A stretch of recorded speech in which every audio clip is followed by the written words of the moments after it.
Eid Mubarak Huskies, my name is Zaina. And my name is Danya. And today we're going to be talking to you guys a little bit about Ramadan.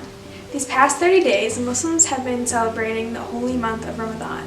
Ramadan is the 9th month of the Islamic calendar and is most commonly known as the holy month of fasting. Fasting is one of the 5 pillars of Islam. During Ramadan, Muslims refrain from eating and drinking from sunrise to sunset. The morning meal is called suhoor or sehri, and the meal to break your fast is called iftar. At iftar, the fast is traditionally broken with dates and water. Although fasting is highlighted, there are several other practices to strengthen one's deen or faith. In addition, this month tests spiritual discipline. By understanding the feeling of hunger, it allows for Muslims to develop a deeper gratitude for what we are blessed with and often take for granted on a day-to-day basis.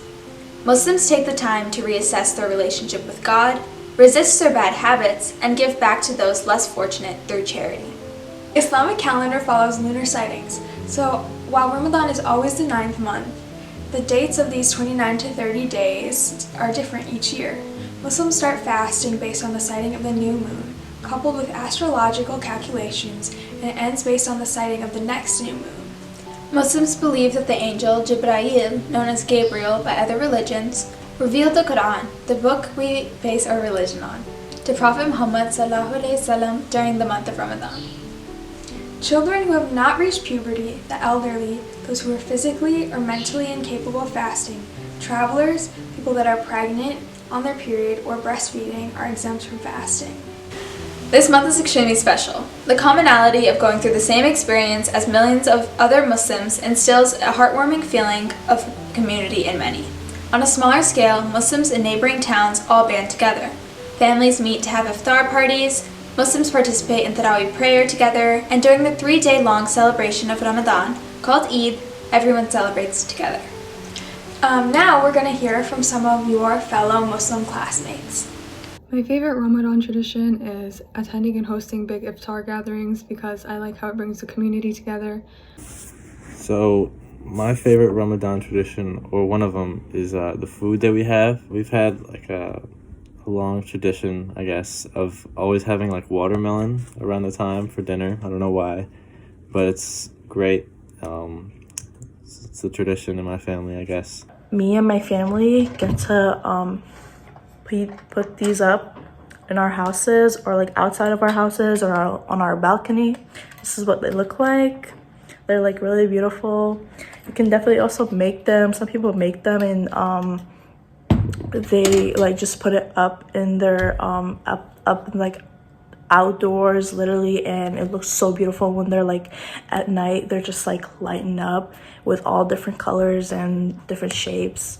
On Eid, I like to celebrate by visiting my extended family because that's not something that I get to do often, and it would be nice to be able to celebrate a religious holiday without having to miss school and worry about making up the schoolwork afterwards. My favorite way is definitely gathering up with my family, not just like my own family, but also like my other ones, like my grandparents, my cousins, all the relatives. So this Ramadan, actually, me and my family and their friends decided to make this iftar event for our community. It was very beautiful. It was so amazing. Like, I met so many people there, and I had so many good conversations with everybody. I had communications with everybody, and like it was such a good mood because everybody was just like so positive and outgoing. My favorite way to spend Eid with my family is to go to my grandparents' house because they always cook a lot of food and they give us money, and my brother, a lot of money to celebrate. When I was a kid, I used to collect money from them because they always just like give money to children like in our family. Something you shouldn't say to Muslims while they're fasting is something along the lines of, "Oh, why would you do this to yourself?"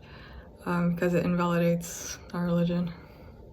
One thing that a lot of people say that I guess they shouldn't say is that when I'm fasting, they'll be like, "Oh, you're fasting. I'm so sorry. That must be so hard. I shouldn't eat in front of you, or you must be so hungry." It's great to share the tradition with other people, but and share the knowledge. But some people fail to understand that it doesn't make it any easier to bring it up.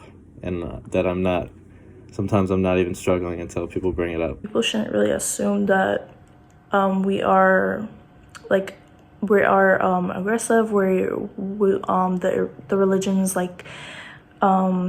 not fun or peaceful, and it has to do with violence, and the rules are quote unquote strict, and it's the practice of it is unhealthy, and it doesn't make any sense. I think Islam is a very, very peaceful religion. I think it's a very beautiful one. Anybody could be Muslim. People should learn more about Islam and what it is, rather than get any information about it from the media in general.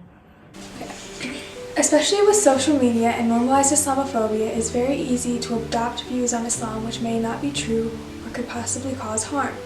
A common misconception specifically about fasting is that it is unhealthy or unsafe. If a Muslim is in a position where fasting would harm them in some way, it is not only advised, but is mandatory that one should not fast. Ramadan is a month of celebration. While we should always steer clear of generalizations, most Muslims are eager to answer respectful questions about their religion, as it clears up harmful misconceptions often found in the media. Please be kind to others, and if you're confused, don't assume, just ask.